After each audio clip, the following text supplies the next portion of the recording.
It's getting extra spicy on the Saturday special that you need. And hockey, it's popping off in the Battle of Florida, and we'll break it all down on our latest episode.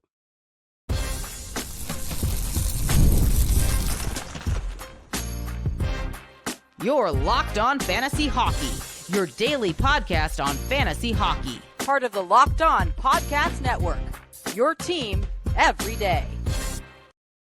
Buckle up, and here we go, hockey fanatics. It is a juicy and jam-packed Saturday edition of your daily source for hockey fantasy news and betting breakdowns. Welcome back to the Locked On Fantasy Hockey Podcast with Steele and Flip.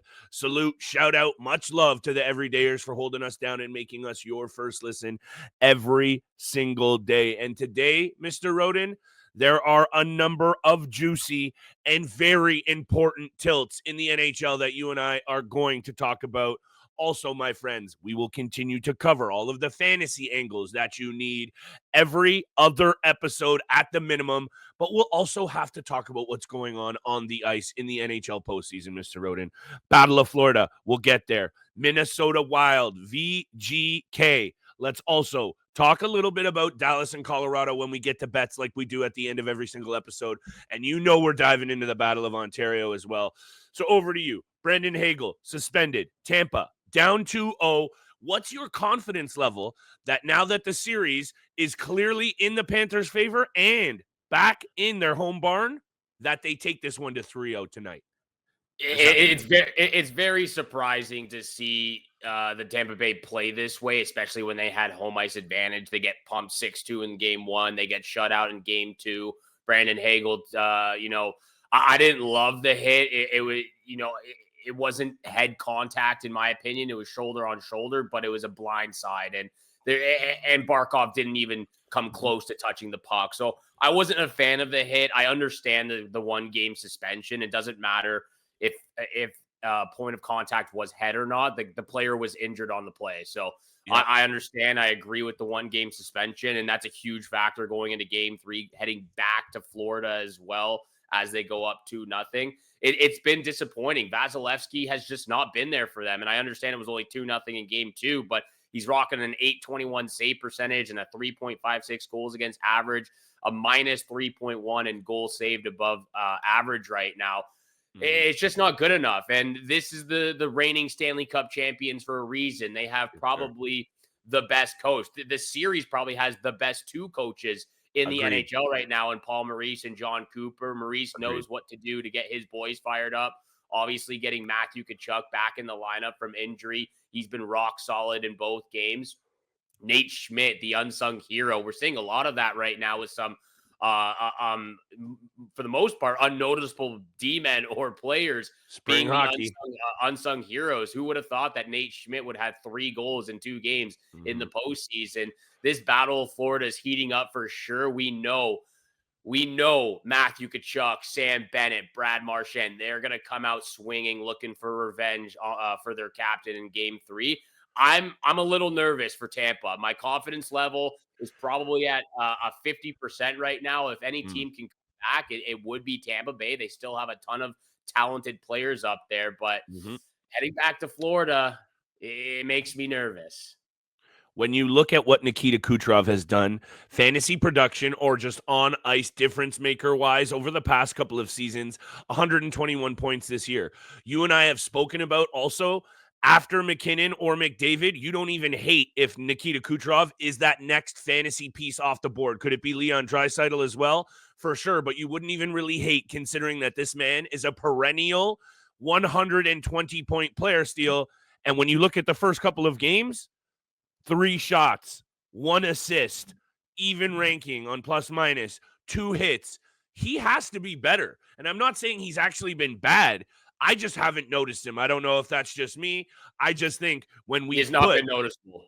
Thank you. When you've put the praise on this player and you have the expectations of 121 points or right in that realm every single season, fantasy or otherwise, that's number one. Number two, I just have to throw some love at the Florida Panthers because a lot has been said, and we will talk 100%. About the Toronto Maple Leafs. A lot has been said about the trio of Florida Panthers that came to Toronto, and look at the difference they're making, even Steven Lorentz in the bottom 6. And those are 3 character guys as well that this Florida team lost, and they are still back there doing exactly what they do best, Steele, and that is smothering the opposition. And the forecheck is disgusting. You and I have talked about stick battles. They just a very tough team to play against.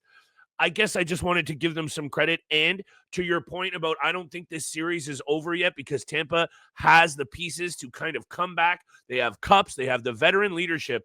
Look at the numbers in game 2. They were very, very close down the middle. Shots on net, eerily similar, 21-19. Face-off percentage, 51-49. Block shots within 1 or 2. So I actually think if those big guns for the Tampa Bay Lightning, and I know that's a big if. That's what they need. Point before I throw it back to you, they got to get some shots into Bobrovsky's bonnet because, and this is the fantasy angle I wanted to leave with you, Sergei Bobrovsky needs a little bit more credit, I would say, because no one talks about how good Bob has been, at least in the general circles, how good this guy has been. And I really do think he can, you and I've talked about this a lot, he continues to be a top 10, even higher fantasy goaltending option.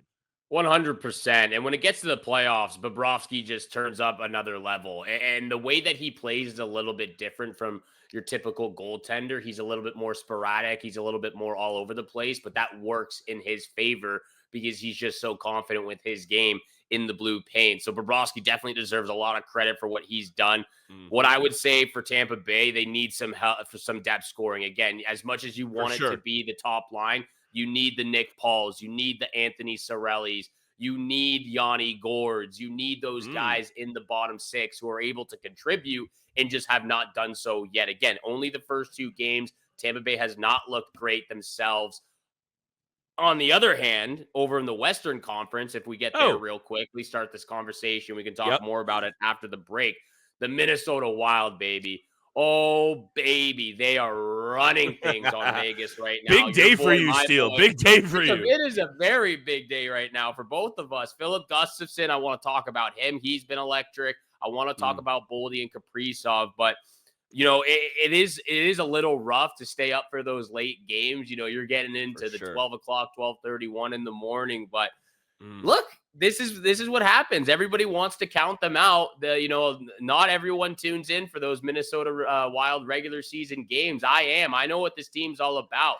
I know what they can bring. They bring the underdog story, and they're bringing it right now to one of the best teams in the National Hockey League. Yes, sir. And there's 2 points that I want to talk about and highlight quickly after the break, and we will get to the Battle of Ontario. We promise tonight's 4-game betting board. Actually, this afternoon, Steele, we got matinee hockey. We've got juicy tilts. Oh, baby. A lot to get to. We got to show some love today on today's episode to our friends from Game Time. Today's episode is brought to you by Game Time. The Stanley Cup playoffs are here, and there's never been a better way to get in on the live NHL action than with FanDuel. Game Time, sorry. The intensity, the speed, the energy in the building, it's next level.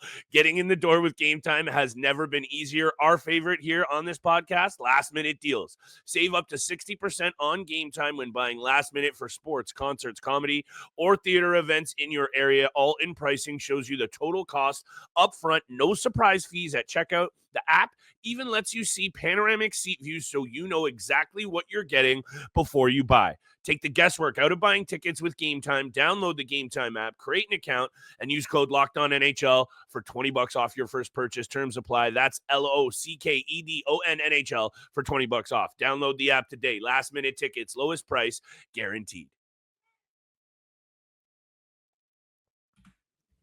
And thank you so much for making the Locked On Fantasy Hockey Podcast your first listen every single day. Continue to smash that subscribe button, the follow button. Please help your boys out here. Get us to 2,000 subscribers. Share with your friends and family out there. It does mean the world to all of us. Everyone who tunes in Monday through Friday, 7 o'clock in the morning for those first episodes. Flip, here's what I wanted to say first. Here's what I want to get, the brass tacks of everything going on, because I think Gustafson's been great. But here's been the difference maker for the Minnesota Wild. Their top 2 offensive productors, Kirill Kaprizov and Matt Boldy. In 3 games, they have combined for 13 points. They're a +6. They have 8 goals between the 2 of them. They're popping off offensively. 13 points between Kaprizov and Boldy. And then when you go over to the Vegas Golden Knights, Jack Eichel and Mark Stone, do you know what they have combined for? 0 points in this playoff series right now. They're a -10 combined as well, so they have not been contributing on both ends of the ice for the Vegas Golden Knights, and that's been the huge difference maker along with Philip Gustafsson playing like a brick wall out there. You're getting some really good play from guys like Ryan Hartman and Trennan and Foligno in the bottom 6 group. It's really just those top 2 producers right now in Minnesota, which has been the difference maker. Even Joel Eriksson Ek hasn't even got on the board, but on a 200-foot level game, he has been fantastic. That has been the big difference maker, alongside Minnesota for the most part playing very clean hockey, staying out of the penalty box, because that was going to be an X factor in this game, was if they could stay out of the box, they can take it to Vegas, because Vegas has one of the best power plays in the National Hockey League, if not the best. And that's a dangerous thing to put to continue to put them on, the man advantage. They haven't done that, and they've been great so far on both ends of their ice. I also appreciate you bringing up the power play, because it really flexed its muscle in game 3. And I believe they also didn't even have a single power play chance in the game 2 victory. They only had 17 shots on net. And I told you, I thought they were kind of lucky to get through that one, and let's see what they can do in game 3. And they really proved to me, Steele. And this series is far from over. I want to be clear that I would still honestly ride with Vegas in this series. That's just me. I understand that the Minnesota Wild have the lead and they deserve a lot of credit. And what I'm trying to get at is 2 for 4 on the power play in game 3, and Vegas goes 0 for 4. If what I'm seeing here, that is huge for their special team confidence. PK as well. I guess what I want to really leave it at here is, because I really want to get into the Battle of Ontario as well. We spoke a lot about Philip Gustafsson on yesterday's episode. Tap into that for some underrated fantasy stars you want to have in your back pocket for next draft season. Oh, yeah. I just think that when you have a confident goaltender, and he has looked like he's regained that confidence this season, especially over the last 2 games, it allows your young forward group, and let's be real, Boldy, Rossi, some of these guys up there are still young, and some young guys on the blue line too. Yeah. It gives you the confidence to go both ways and do your thing. So if this team continues to flex that muscle, we know what can happen in the playoffs, Steele. And everything I've said about the Vegas Golden Knights can go out the window.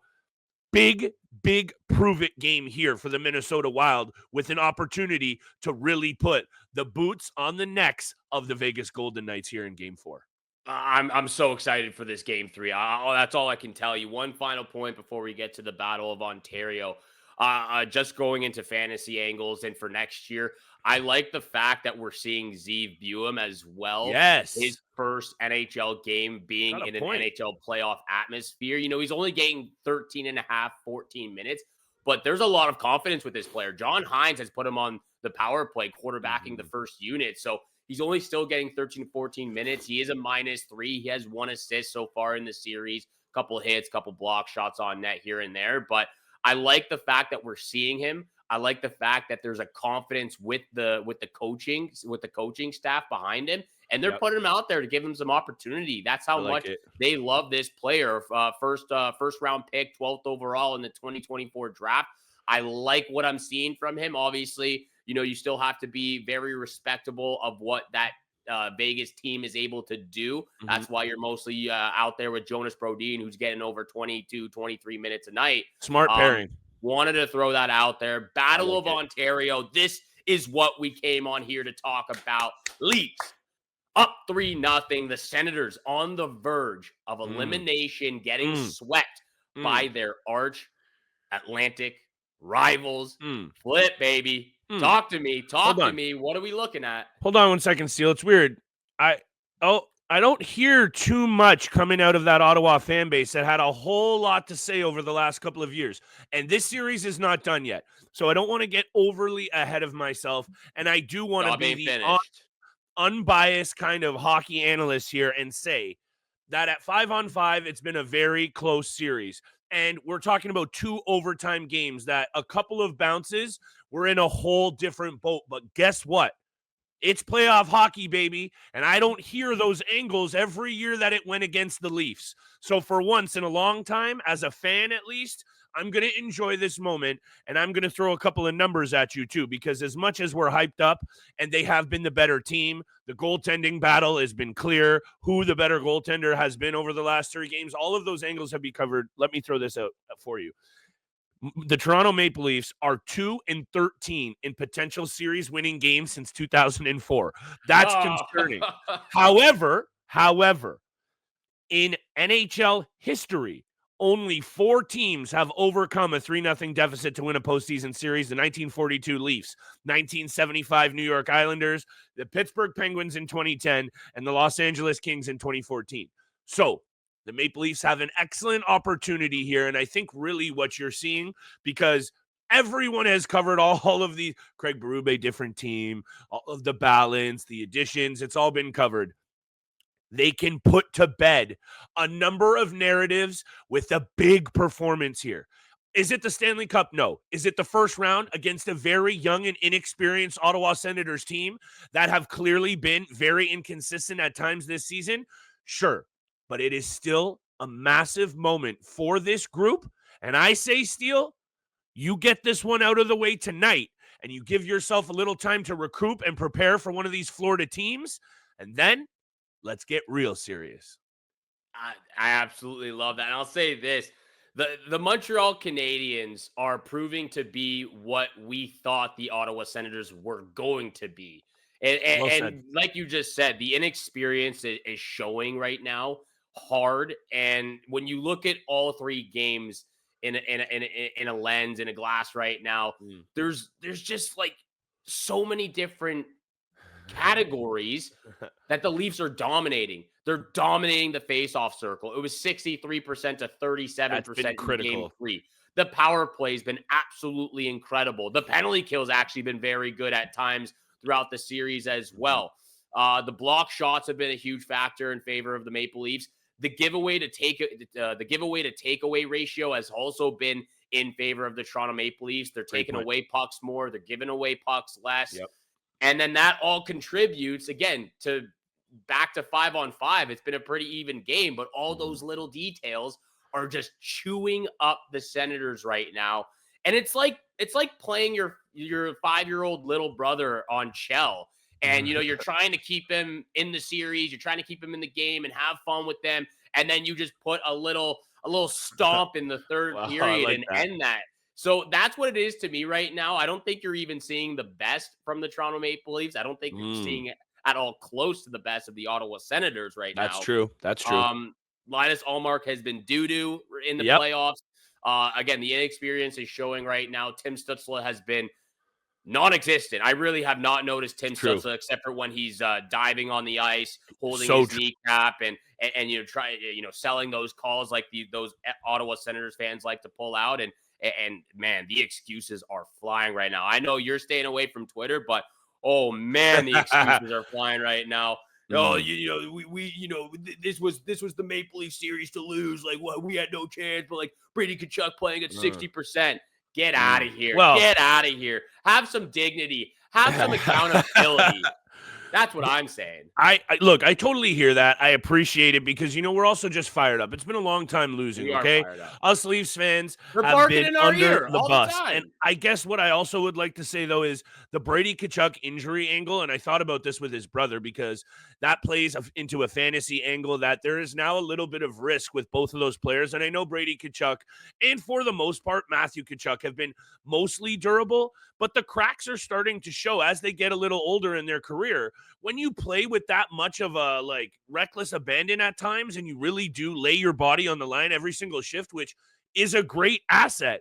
But when we're talking about fantasy too, it's been catching up with these guys, and he's clearly been injured. Brady Tkachuk, he's was through something, but guess what?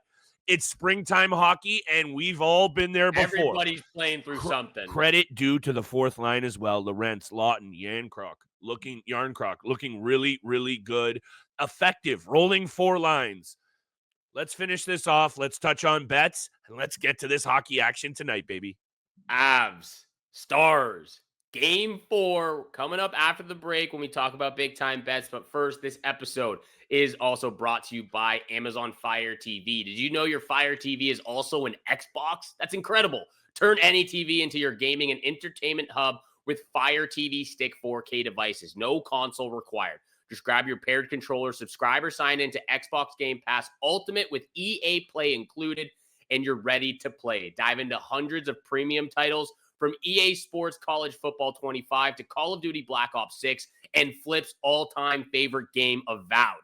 As easily as you stream your favorite shows, it's gaming made simple, and it's all on your Fire TV. With 4K streaming, watch more than 1.5 million movies and TV episodes from your favorite subscribed services like Netflix, Prime Video, Disney Plus, Max, and more. Play high-quality Xbox games at a fraction of the cost of a console. Already have a console? A Fire TV Stick 4K device is more affordable and easy to travel with, allowing you to take your games wherever you plug in.